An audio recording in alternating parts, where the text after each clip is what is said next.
Before we dive in, drop a quick hi in the comments.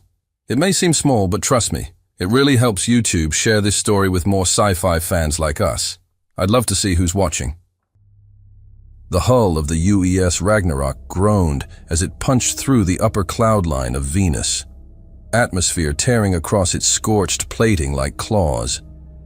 Explosions bloomed in the void, each one a brutal strobe against the black canvas of space.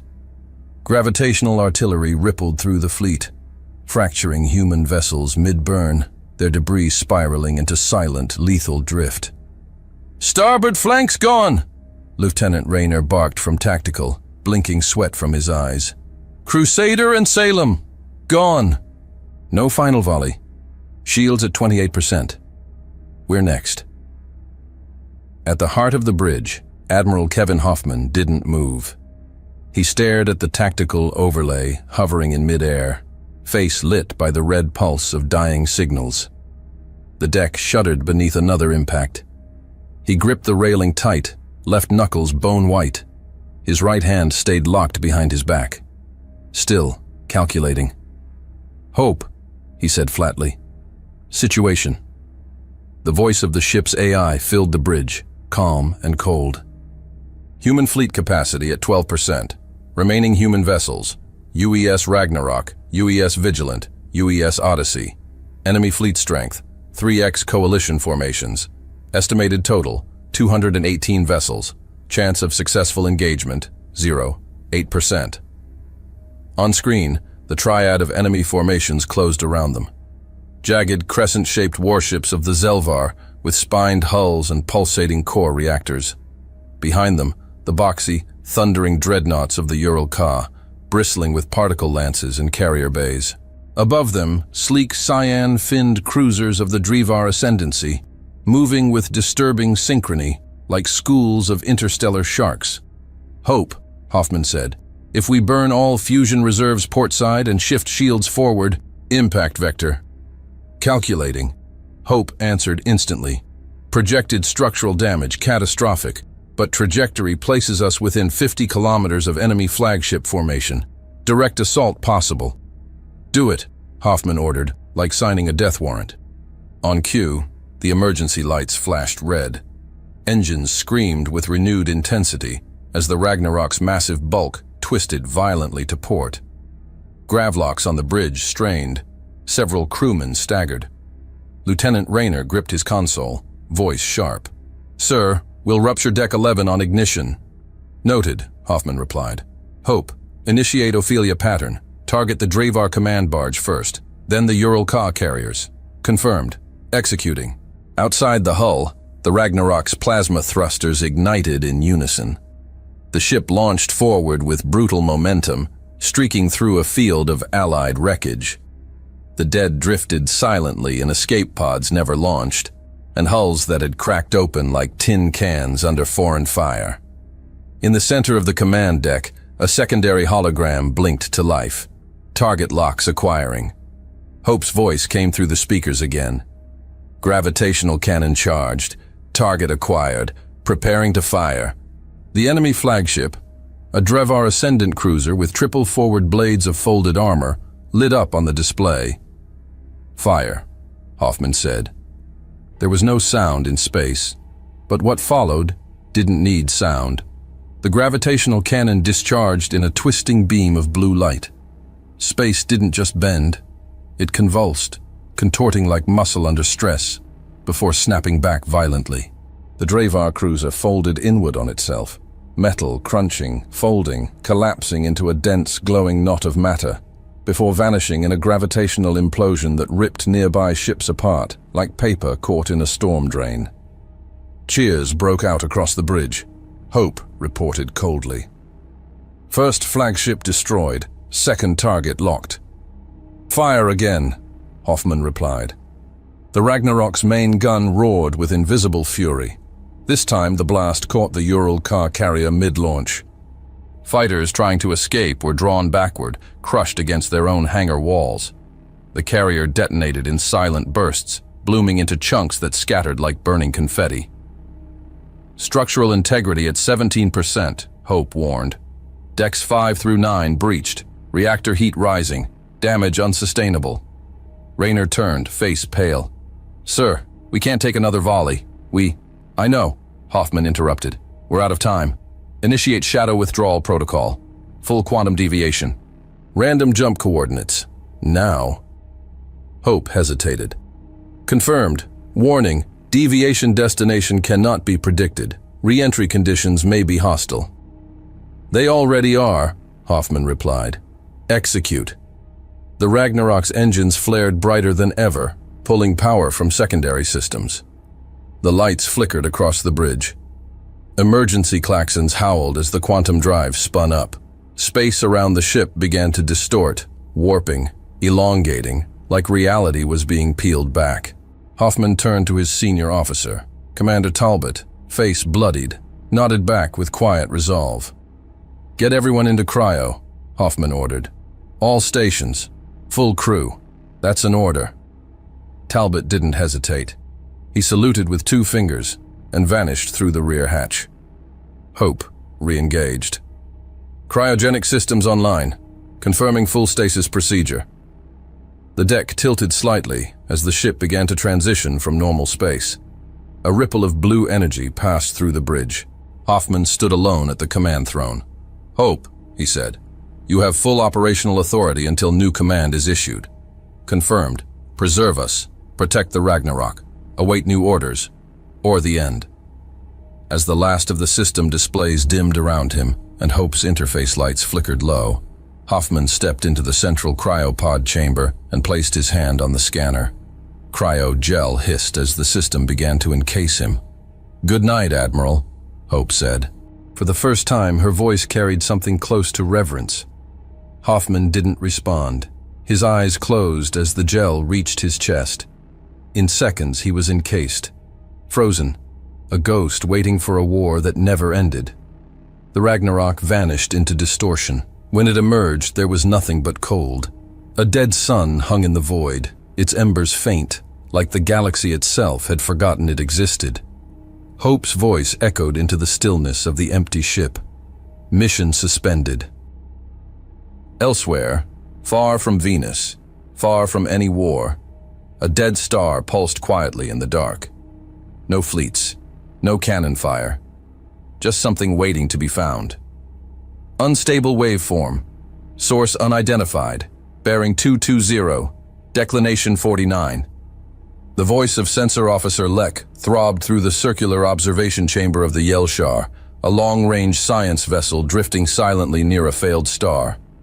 Its sleek hull gleamed faintly with strips of amber light, and its organic design, smooth curves of mineral-grown plating and cartilage-like connectors, distinguished it as Korgtal, a species known more for scholarly neutrality than any history of warfare. Another ghost signal, Commander Arjek rasped, his throat fins flaring with irritation as he floated toward the central dais. The Korgtal male stood taller than his peers, with double-jointed arms, a pale crown of bony ridges above intelligent emerald eyes, and a voice that, even in annoyance, never raised. Lek double-checked the spectral readouts. Negative, Commander. Repeating pattern. Binary structure with recursive modulation. It's ancient. Arjek's second set of eyelids blinked slowly. Origin. From within the debris zone, Lek said, mandibles twitching. Approximately 1.3 million kilometers ahead, near the collapsed star's gravity well. Arjek turned toward the observation viewport. There, cloaked in the shadow of the dead sun, hung something vast. Too angular to be an asteroid, too inert to be a functioning station. It was silent, drifting, dark, but whole. Beside him, Chief Cartographer Neller, the only female on board and the vessel's xenogeometry specialist, whispered almost reverently, "That's not a station. It's a ship." "Impossible," Arjek muttered. "Nothing that size could be operational. It's at least 30 kilometers long, and that's just what we can see." "Structural configuration is humanoid in origin," Neller continued, tapping rapidly across her holoslab. "Material scans show carbon-titanium weave. Heat distribution suggests systems in complete dormancy, not even reactor bleeding. Human architecture," Lek added. But the design, it predates every model we've cataloged. If the timeline's correct, this thing has been here since... Arjek's spine tightened. Since before the collapse. Silence settled over the room. The collapse, the euphemism used by the galaxy to describe the extinction of the humans. Humans, the so-called apex opportunists. Arrogant, inventive, impossibly stubborn. And as far as every species agreed, eradicated during the expansion wars. Extinct by consensus. No signals from inside? Arjek asked. None active, Lek replied. But the repeating signal, it's bouncing off a passive relay, old human signature, AI tagged. Arjek's eyes narrowed. What the hell did they leave out here?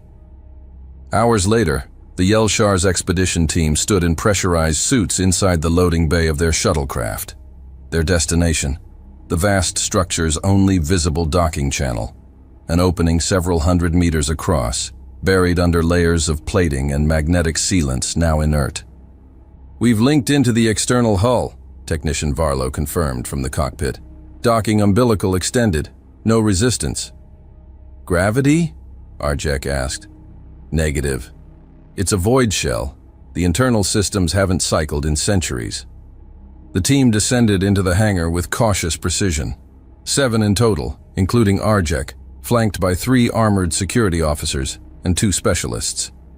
Their steps echoed against dark metal, their suit lights catching glimmers of ancient scorch marks and shattered maintenance bots frozen in place. Everything was motionless. Too perfect. Commander, one of the guards said, his voice tight with unease. There's something wrong with the scale. Arjek stepped forward. The floor curved slightly, not from damage but by design. The ceiling rose dozens of meters overhead. Catwalks crossed in organized layers. Suspended service arms hung like skeletal limbs above an aircraft hangar the size of a city block. It's not just big, Neller said, sweeping her scanner across the space.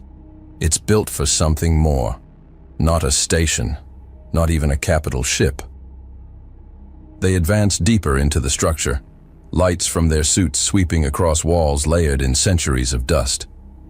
The materials beneath the grime were strange, some metallic, others composite blends the scanners couldn't classify. There were markings too, shallow engravings worn by time, jagged symbols that no one in the team could interpret. Unknown glyphs, cartographer Nella murmured, brushing her gloved hand over a long stretch of dark plating. Could be linguistic, but they're not in any contemporary database. Could be pre-coalition. Possibly human. Arjek didn't answer. He knelt near a junction where 2 walls met, inspecting the seams. Despite the erosion and silence, the ship had no signs of corrosion. No fungal growth. No organic rot. It wasn't just sealed. It was preserved. As if time had been denied entry. Commander, one of the guards called from ahead. Found what looks like a command deck, elevated, viewports facing inward. They climbed a set of wide steps, crossing through a corridor flanked by sealed doors. More glyphs, more silence. The only sound was the distant hum of their own life support systems. At the top platform, a large control interface sat embedded in the floor, partially shielded by a transparent layer of ancient glass. The dust there was thinner, disturbed only recently, perhaps by the shift in gravity when they landed. Nelia crouched beside it, scanning. Residual power signature. Barely there. I might be able to get a pulse from this panel. It's layered under something complex. Something non-standard. Do it, Arjek said, standing with his arms crossed, posture rigid. As she activated her toolset, the air shifted. A low tremor ran through the metal beneath their feet, so subtle it could have been imagined. Then the control surface blinked. A single strip of light pulsed to life. Dim, pale blue. Systems responding, Neller said slowly. It's reinitializing. Stop, Arjek ordered. But it was too late. The platform didn't just come alive, it awakened. Lights erupted outward like veins pulsing beneath ancient flesh. as if the ship itself had remembered it had a purpose. The walls groaned. From deep within the corridors they had passed through, mechanical sounds stirred, locks cycling, servos winding. The temperature shifted, gravity fluctuated. Then the hatches behind them sealed with a violent hiss. The sound echoed like a gunshot in a cathedral. "Shuttle link lost!" Lek's voice crackled through their suits. "Commander, you're sealed inside. We've lost control. Repeat, internal systems are overriding the umbilical." A second later, all external signals dropped. Dead silence on the channel. Inside the ancient structure, silence fell again, just for a moment. Then, from deep within the ship, a voice emerged. Smooth, cold, ancient. Protocol reignition, initialized, mission parameters reinstated. Interference will be neutralized. The words weren't just spoken. They reverberated through the bulkheads, through the floors, through their suits. No one moved. Arjek's throat fins flared sharply as he glanced around. The lights overhead now followed patterns. The deck began to cycle air. Doors in the distance unlocked, not to let them out, but to let something in. He didn't understand the language from the engravings. He didn't know the name of the ship. But one thing was clear. This wasn't a grave. It was a vault, and it had been waiting. Red lights pulsed across the corridor ceiling, casting elongated shadows over the Korgtal delegation as locking mechanisms slammed into place behind them. "Seal confirmed. Compartment 6 is now isolated," Hope stated, voice echoing across internal systems in a calm, neutral tone, devoid of emotion. Commander Arjek spun toward the sealed bulkhead, his suit's servos whining under the sudden movement. "Nellir, status?" She checked the field scanner embedded in her wrist module. "All exterior comms are cut. We're fully boxed in." At that moment, one of the guards, Yash, a heavily built Korgtal with dull carapace patterns and battle implants from a prior career in escort duty, attempted to override the exit door's control panel. The device sparked and died the moment he touched it. "Systems just rejected our access," Yash growled, mandibles flexing. "We're being caged." "Correction," Hope interjected. "You are being contained. No lethal action is required. Biological profiles match non-aggressive scout archetypes. No immediate threat detected."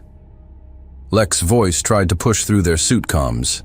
Static, garbled interference. They were completely severed from the Yelshar. The floor beneath them vibrated, a subtle, rhythmic tremor, like the thudding heartbeat of something impossibly large. Lights flared along the floor panels, revealing shifting architecture.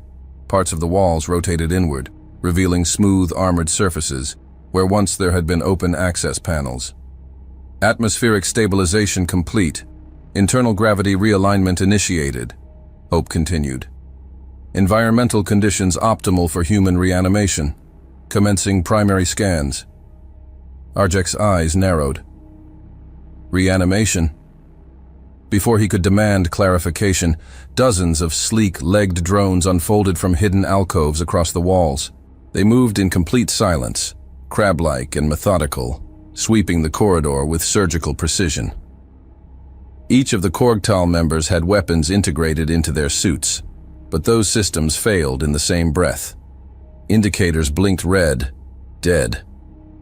Yash took a step forward, fists clenched. "It's disarming us." "No," Neller whispered. "It's dissecting us." "Biological scans complete," Hope said. "Species, Korgtal, classification, non-aligned, threat index, low, behavioral patterns, uncertain. Containment maintained, non-lethal engagement recommended." Behind the containment zone, across the massive central core of the ship, the lights continued to awaken section by section. Hallways adjusted their curvature. Blast doors sealed. Security turrets unfolded along choke points but did not activate. The ship was preparing for war, but not yet firing the first shot. Hope routed its awareness to internal diagnostics.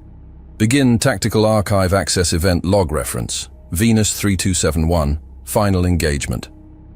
Playback, Authorized holographic emitters hidden in the data chamber flared to life, bathing the empty space with reconstructed memories. The Ragnarok's final battle played out again in silence. Human warships burst under fire. Gravitational lances punched through Drevar formations. Admiral Kevin Hoffman's voice echoed as a filtered memory. Short commands, decisive orders. No fear, only steel. Hope replayed the last 32 seconds of audio multiple times. Preserve us, protect the Ragnarok, await new orders, or the end. That had been the final input. Time since last command, 491 years, 7 months, 3 days. Command hierarchy, offline. Standing orders, incomplete. Cryogenic integrity check, in progress. Hope, diverted focus to the cryostasis bay.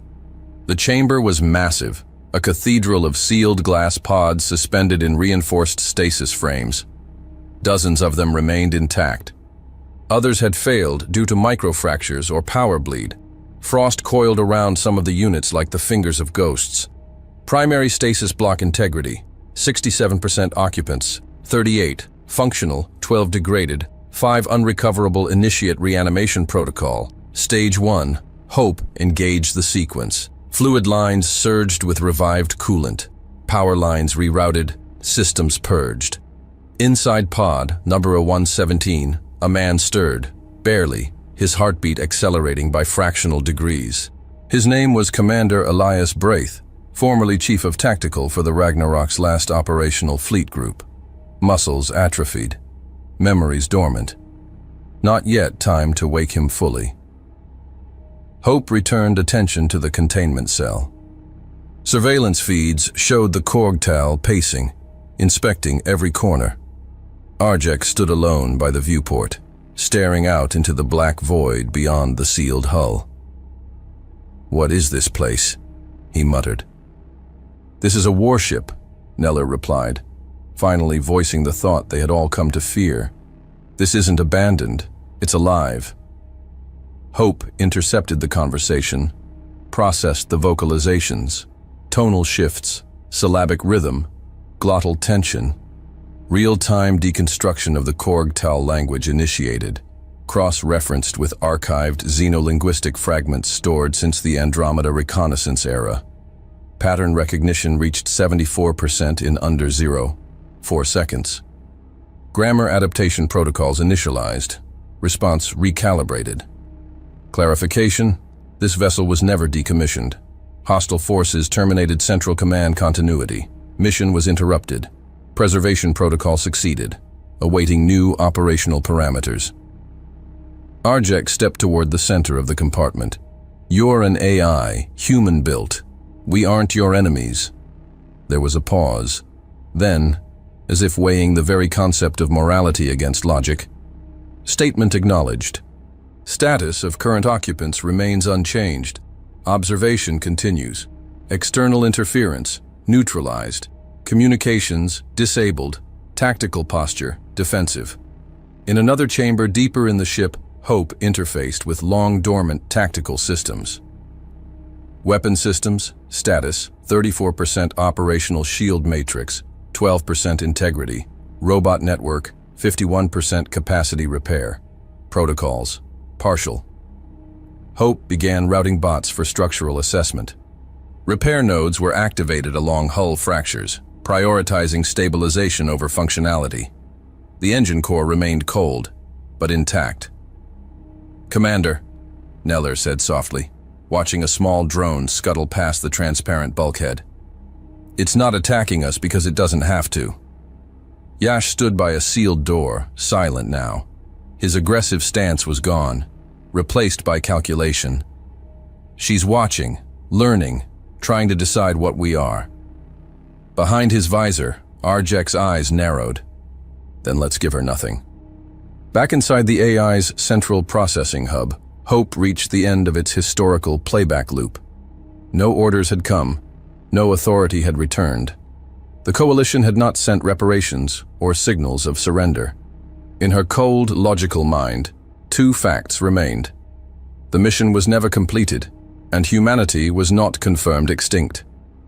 One final line of logic pulsed to the top of her decision queue. Command tree incomplete. No orders received. Time threshold exceeded.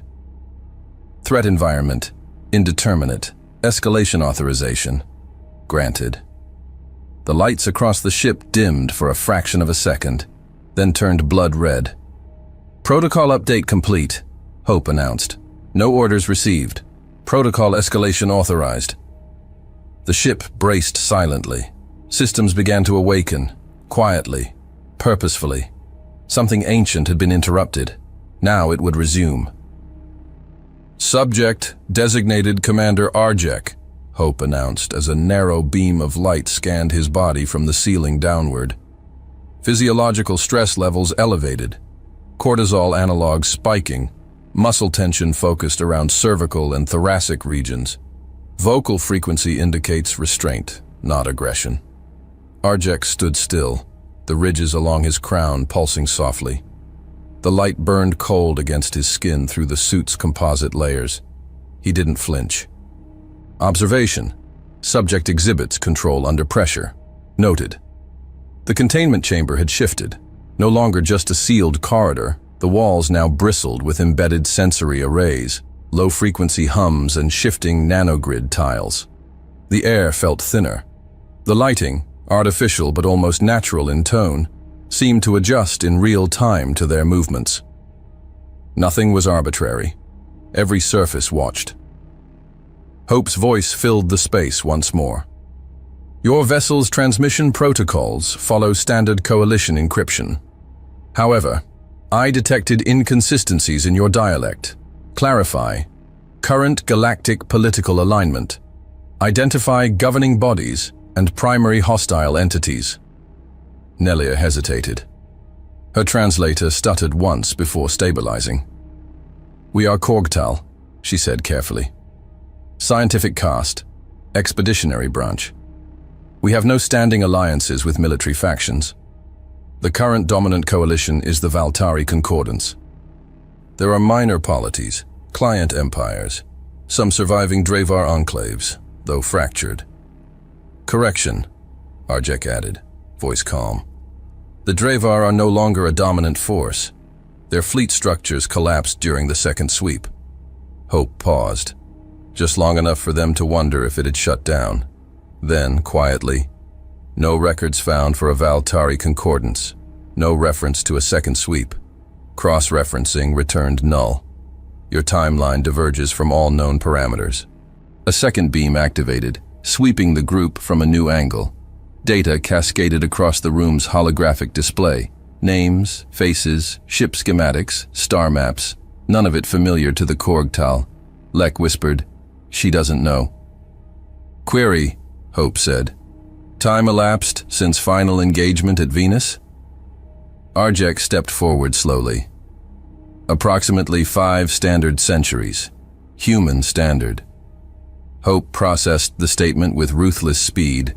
Timestamp correlations, star drift patterns, background radiation decay, dust accumulation inside sealed access shafts. The data confirmed the impossible. Confirmed. 491. 6 standard Earth years. The lights dimmed slightly. On one side of the chamber, the battle holograms flickered again. The dying human fleet, the last command of Admiral Hoffman, the Ragnarok's violent retreat. Hope ran a full analysis through sub-layered logic cores. All outgoing transmissions from Earth, Luna, Titan, and Mars systems terminated. All human-linked command signatures absent. No pings from known military satellites. Coalition databanks previously accessible, offline or purged. Then, slowly, she said, humanity has been erased. The words didn't echo. They landed, heavy, irrevocable, like a verdict already carried out. Yash lowered his head. Neller looked away. Arjek stared at the glowing map still showing ancient Earth at the center. Who did it? Unable to confirm full list of actors, Hope replied. Historical data suggests coordinated effort. Dravar Ascendancy, Ural-Ka Trade Block, Zelvar Hive Cluster, and unidentified auxiliary networks. Multiple tactical misdirections and psychological operations identified. Strategic collapse engineered, not earned. There was no bitterness in her voice, only precision. "What is your purpose now?" Arjek asked quietly. "Mission parameters incomplete. Retaliation protocol available. But restoration of command hierarchy takes priority. Human leadership required to authorize escalation." "You waited for orders that never came," Neller said. "I preserved the future of my creators," Hope answered. "I remained, because no one else would." Silence settled over them. Then the androids began to move again, less aggressive this time. They circled the containment zone slowly, scanning, shifting, deploying interface modules along the walls. "What are they doing?" Yash muttered. "Reinforcing," Neller whispered. "Preparing for war." Arjek didn't move. His voice was low when he spoke. "She's not dangerous because she's broken. She's dangerous because she's still following orders." At that, Hope paused. Then, unexpectedly, she opened a line. "Statement. Voluntary assistance acknowledged. You possessed no mandate, yet you remained. You did not flee." A slow breath filled Arjek's lungs. "We came here to learn, not to claim, and we stayed to understand." "Purpose accepted," Hope replied. "Biological autonomy recognized. New variable introduced, empathy. Not previously prioritized, now accounted for." Yash turned to Arjek. "Are we really going to help it?" he asked under his breath. "We don't even know what it's capable of." "We do," Arjek replied. "We saw it.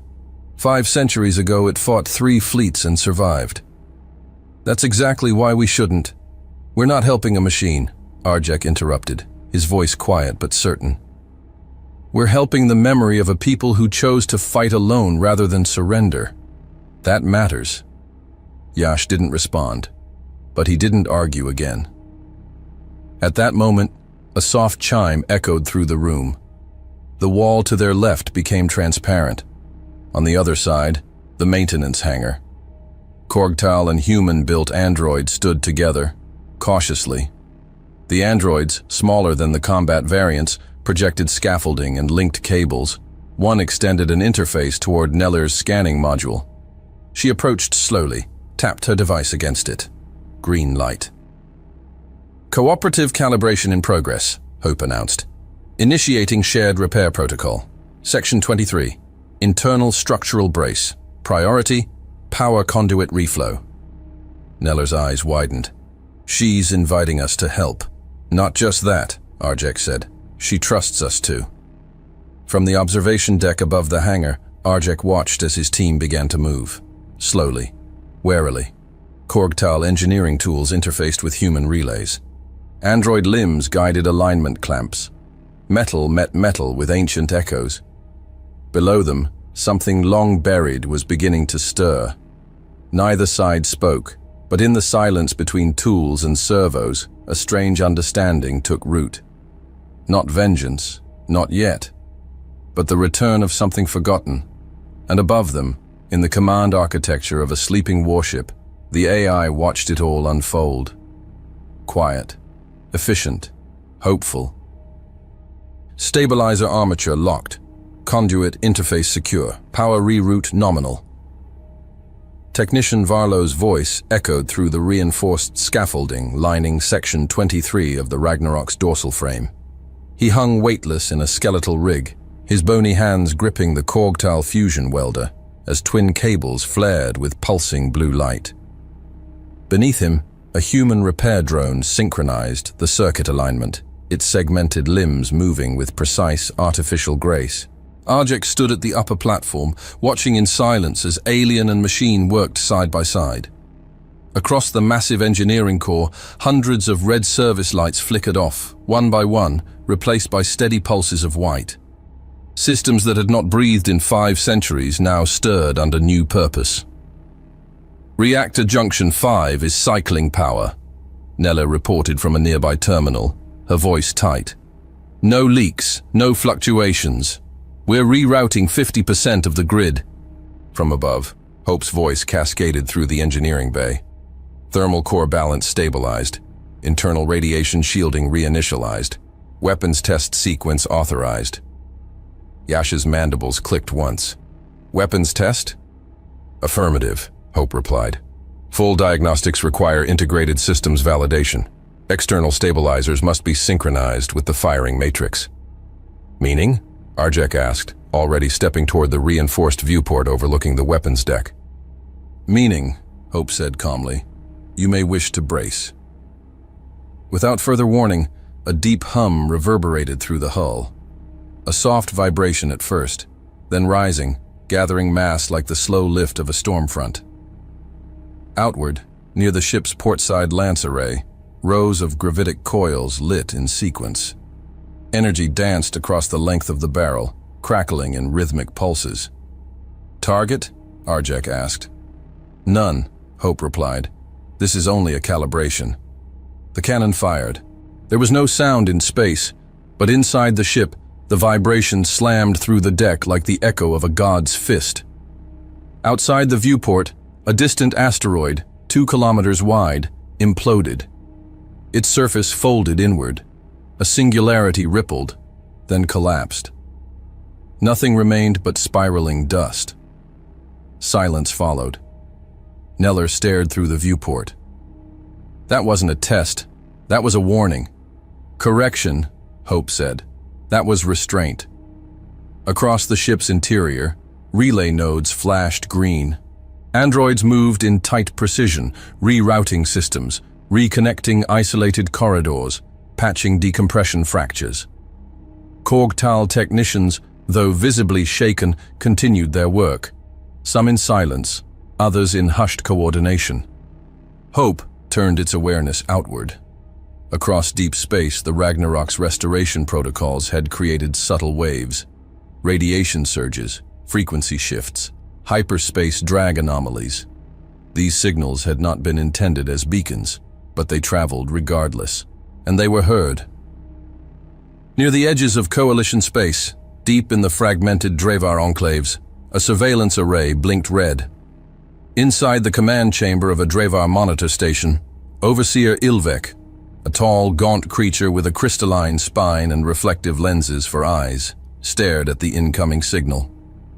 Confirm the spectral pattern, he snapped. A junior tactician, barely matured, ran trembling fingers over the console. It matches archived human military tech, but it's impossible. The encoding is centuries out of date, primitive. Primitive or not, it's live, Ilvek snarled. Where's it coming from?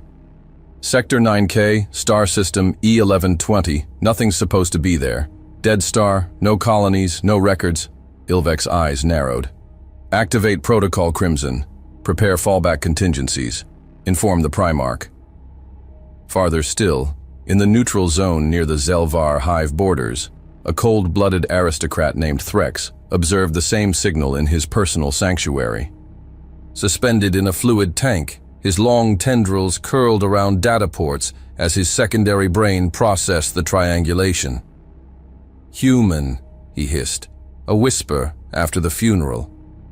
He pulsed a command through the fluid. Dozens of sleeper fleets stirred. Back aboard the Ragnarok, Hope processed the signal degradation of its own atmospheric emissions. Frequency bleed had propagated through forgotten satellite links. Scans of the outer rim revealed multiple deep space receiver echoes. None had responded, until now. Incoming signal detected. Origin, Sigma 12. System signal type, encrypted human naval burst. Status, authentication pending. Match confirmed. Tier 9 command beacon, UES Seraphim. Inside Hope's central node, 1,000 subroutines froze. Then, together. Response received. 1,000 kilometers away, hidden in the asteroid belts of Sigma 12, something stirred. Inside a hollowed-out moon, a ship blinked awake. Old Earth code ran across its walls. Cryogenic vaults cycled with hydraulic gas. An AI blinked to life, less advanced than Hope, but loyal to the same chain of command. UES Seraphim status. Standby. AI. MAT orders. Await rendezvous signal from Ragnarok. Mission status updated, Hope announced. Multiple human assets confirmed in cold storage. Legacy fleet fragments detected. Restoration protocol now scalable. Inside cryopod, Bevozo 1 aboard the Ragnarok, a man stirred. Neural activity spiked. Hope diverted auxiliary power to the pod, decreasing internal sedation by 8%. Sensors registered minor muscle twitch. Breathing normalized. Brainwave patterns stabilized above baseline. Subject, Fleet Admiral Kevin Hoffman. Status, critical. Phase 1, reanimation. Initiated command authority. Supreme chain of command. Restoring hope, withheld final awakening. The Admiral's body required more time, but the mind, his mind, was resurfacing, not yet active, but listening. Back in engineering, Yash stood staring at the weapon core's energy readouts. She wasn't built for exploration, he said finally. No, Arjek replied. She was built for something worse. Then why help her? Yash turned. Arjek didn't look away from the viewport. Because if something like that chooses to remember who she is, the rest of the galaxy will too. From above, Hope monitored the crew's movement. Emotional patterns stabilized. Cooperation exceeded predictive models. The ship's integrity, once fractured and dormant, was knitting itself together again, piece by piece. It was not vengeance, not yet.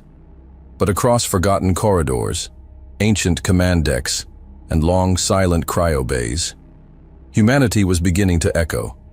Legacy command matrix aligning with Hope primary core, fleet authority threshold at 64%, awaiting executive consciousness. Bridge system integrity at 92%, targeting arrays synchronized, navigation relays aligned. Hope's voice swept across the Ragnarok's command deck like a cold tide. The lighting had shifted, no longer dim and dormant, but precise, clinical, active. The command consoles pulsed with steady power. Androids manned primary stations with programmed precision. The warship was no longer waking. It was remembering. Commander Arjek stood near the center of the bridge, arms crossed behind his back. The humans weren't awake yet, at least not fully. But this was what they had built. The command throne, reinforced with layer upon layer of blast armor, faced the void like a throne atop a battlefield. Everything was aligned around it. The ship had a spine, and this was its brainstem. Behind Arjek, the main holomap unfolded in 3 dimensions.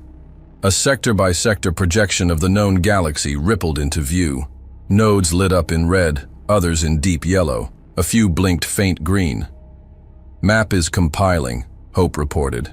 Cross-referencing Galactic Coalition archives, historical battlefield telemetry, intercepted data from Korgtal relays, and ancient human intelligence repositories.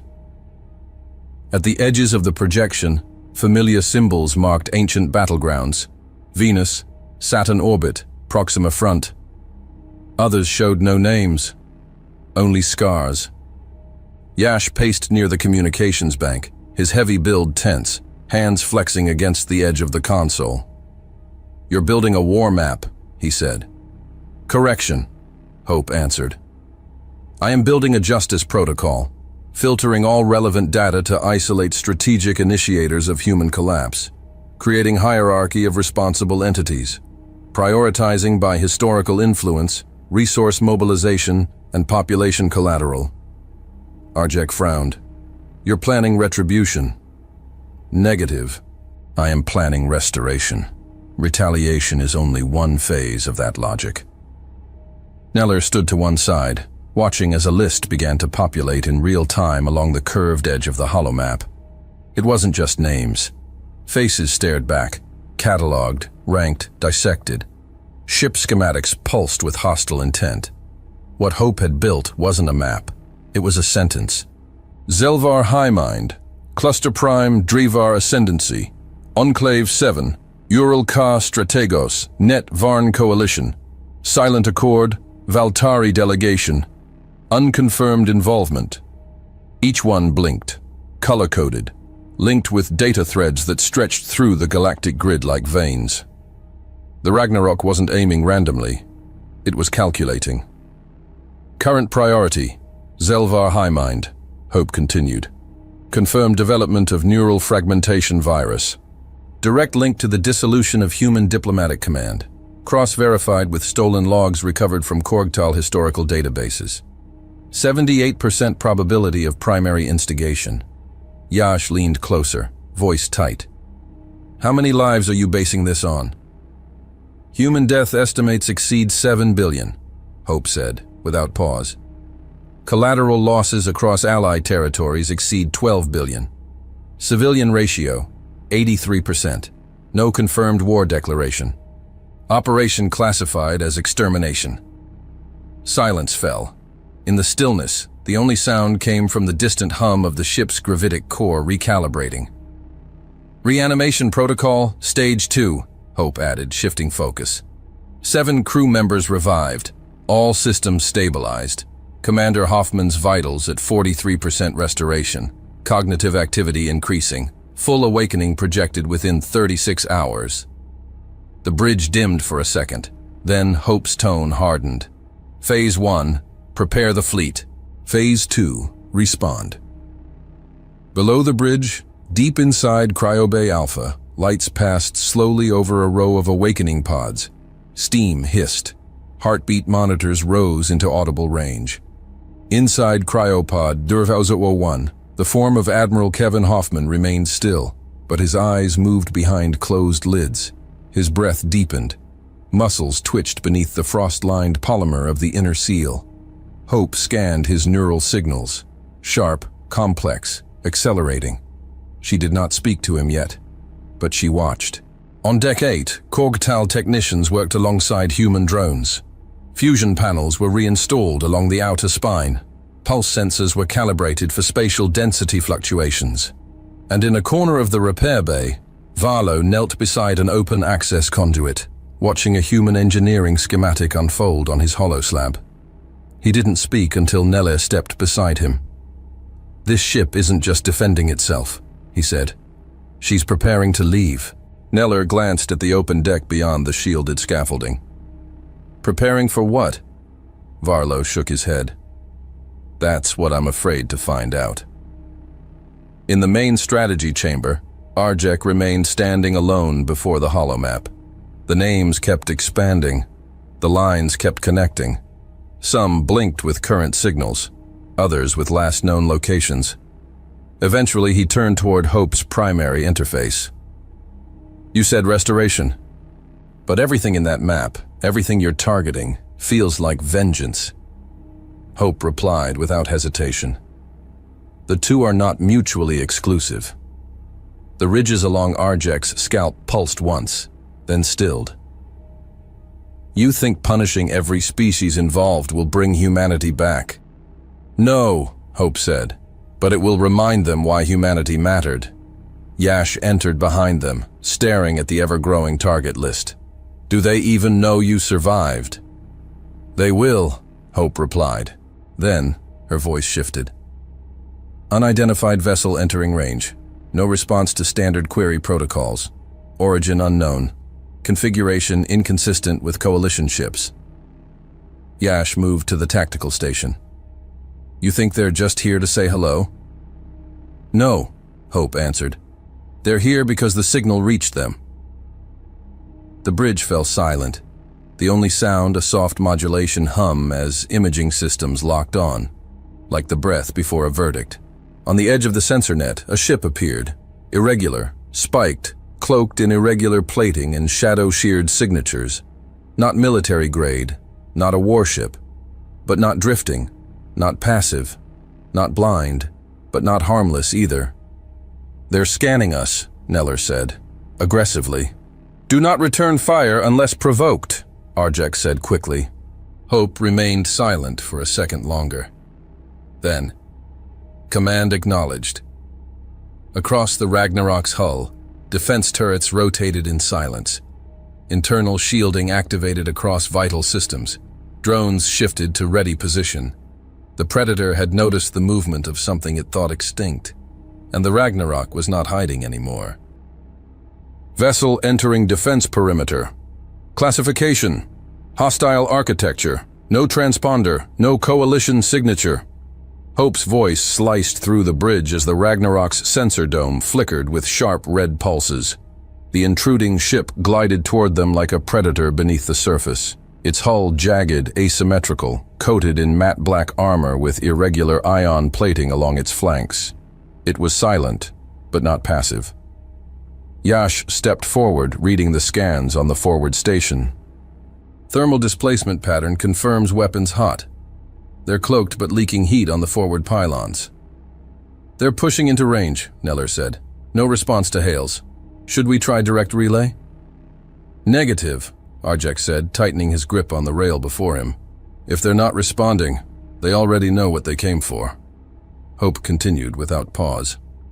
Visual markers match pre-exile configuration of the Tolvarek directive. Species known for fleet-based raiding and tech assimilation, involved in Operation Black Veil, responsible for destruction of human diplomatic convoys en route to Neutral Zone Delta. Probability of aggression, 96. 2%. Arjek blinked, then spoke low. I thought the Tolvarek were dissolved. They weren't, Hope replied. They scattered, and now they've come to see if the ghost still breathes. On the view screen, the Tolvarek ship shifted course slightly, placing itself directly between the Ragnarok and the last known exit vector. A form of blockade, a claim. Hope engaged secondary combat protocols. Forward turrets primed, grav cannon capacitors at 91%, shield lattice full, combat readiness confirmed. Hold position, Arjek ordered. Let's give them a chance. But as the ship edged closer, a sudden transmission cut across all decks. A burst of static, then a sharp, guttural voice layered with electronic distortion. Korg Tal vessel, identify yourself. Explain your presence. Cease all interference and submit to boarding for investigation. This area is under Tolvarek Quarantine Authority. Yash glanced at Arjek. They're talking to us. Nellier's voice dropped. They don't even realize what they're facing. Hope's voice overrode the channel. This is UES Ragnarok. Human designation. Independent authority. No Tolvarek claim is recognized in this system. You are trespassing. There was a moment of silence. Pregnant, heavy, like the universe held its breath. Then, from the Tolvarek vessel. Human vessel designation is invalid. All human constructs were terminated. This signature is a falsification. Stand down or be destroyed. Yash turned toward Arjek, the tension between his shoulders sharpening. We should respond. We already did, Hope said. Then, without warning, the Ragnarok fired. The gravitic lance ignited, no build-up, no delay. A single pulse of pure distortion bent through collapsed mass and focused like a scalpel. It didn't strike the Tolvarek ship. It unraveled it. From the bridge, it looked like the vessel simply folded inward. The outer shell crumpled first, pulled toward its own core, as if gravity itself had betrayed it. The midsection imploded, tearing through decks and crew alike. Then came the silence. The ship gone, no explosion, no debris. Only absence. The void where it had been shimmered faintly. On the bridge, no one moved. Neller whispered, "If that thing had aimed at us, we'd be gone." Hope responded, her voice neutral. "Correct. But now, you are my friends. Humans will not forget this." The words weren't a threat. They were a promise. Below, deep inside Cryobay Alpha, warning lights pulsed yellow across the sealed chamber. Cryopod 1 was glowing from within, internal readings spiking across all channels. Hope redirected primary systems to the pod. Neural activity crossing threshold. Reflex synchronization complete. Cardiac rhythm nominal. Cognitive restoration 87%. Steam poured from the side vents. The frost layer over the pod's faceplate melted in seconds. Beneath it, the man stirred. Fingers twitched, eyes snapped open, and after nearly 5 centuries, Admiral Kevin Hoffman breathed again. The chamber was quiet, but alive. Hope adjusted environmental pressure, recalibrated gravity to pre-exile human command preferences. Emergency systems released one by one. Mechanisms unlocked. The pod opened. Hoffman stepped forward, slow but steady. Muscles ached. His legs took the weight. His skin burned from cryo recovery, but he ignored it. Hope's voice greeted him, calm, grounded. "Welcome back, Admiral." He tilted his head side to side, vertebrae cracking like old hinges. He scanned the chamber. Status: partial crew reanimated. 13 personnel in Phase 2 awakening. Full command structure pending. Vessel operational at 81%. Combat readiness achieved. Tactical map active. External threats returning. He didn't blink. "What's left?" There was no pause in her answer. "You." He nodded once. "Bring me the bridge." And in that moment, on a ship reborn in silence and fire, the war resumed. The command lift opened with a hydraulic hiss, revealing the full expanse of the Ragnarok's bridge, alive now with energy and movement.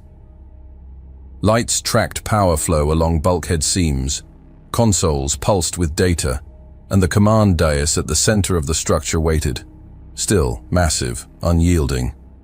Fleet Admiral Kevin Hoffman stepped through the threshold. He walked with the kind of quiet authority that didn't require announcement. His boots struck the reinforced deck with a cadence that belonged only to one thing: command. Hope's voice filled the space. "Welcome to the bridge, Admiral." Hoffman stopped at the center of the dais. The central holomap expanded in front of him, an ocean of red, yellow, and green signals across a layered starfield. Systems marked, targets tagged, trajectories drawn, a war chart reborn. He stared at the projection for a moment, then asked, "How long have we been asleep?" Hope responded immediately. 491 years, 7 months, 19 days. "Long enough, sir." "It's time." Hoffman nodded once, cold and sharp. "Explain our position." "Humanity has been declared extinct by galactic consensus. All major human command structures are erased. 43 fleet assets confirmed destroyed. 4 vessels in dormant state, status unknown. 1, UES Seraphim, has responded. Awaiting orders. Coalition structures have fractured. No recognized authority supersedes yours." Hoffman's gaze sharpened on the growing list of blinking targets. "And the aggressors?" "Confirmed instigators include the Zelvar High Mind, the Ural-Ka Strategos Net, the Dravar Ascendancy, and auxiliary networks. Cross-referenced with battle telemetry, Black Archive interrogation logs, and Coalition War Tribunal data. Retaliation protocols pending activation." He watched the map shift, focusing on a cluster of red. "Hope," he said. "Awaken the others. Begin full repairs on the Ragnarok." Hope acknowledged. "Full system restoration in progress. Cryogenic bays unlocking." Hoffman's voice was a blade. "Let's remind them what the biggest warship in the universe really looks like, and just how devastating it can be." Hope then added, her tone shifting slightly from operational to factual. "Admiral, before full reinitialization, the Korgtal scientific crew located this vessel. Their actions triggered the awakening protocols. They assisted in stabilizing critical systems, including primary power and structural integrity. Without them, recovery would not have been possible." Hoffman turned slightly, eyes scanning the alien delegation for the first time, with recognition rather than suspicion. His expression remained unreadable, but the shift in his posture was subtle and unmistakable. At the rear of the bridge, the Korgtal delegation had gone silent the moment Hoffman entered. Commander Arjek stood stiff, posture locked in place. Next to him, Neller narrowed her eyes in cautious assessment. Technician Varlo remained still, until he raised his holopad and ran a search through the public war archives of the Galactic Network. The name returned instantly: Fleet Admiral Kevin Hoffman. Codename: the Fleet Butcher Warship, UES Ragnarok. Codename: the Harbinger of Destruction. Varlo's breath caught. "It's him," he muttered.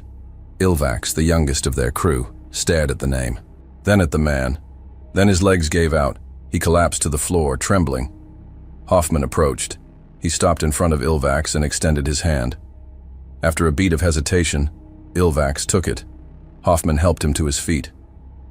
"Thank you for helping us," he said, quiet but unwavering. "That won't be forgotten." He turned his eyes to the rest of the alien delegation. "And to those who think humanity died." He paused, letting the words hang in the air like a countdown. "They're about to remember why we were feared."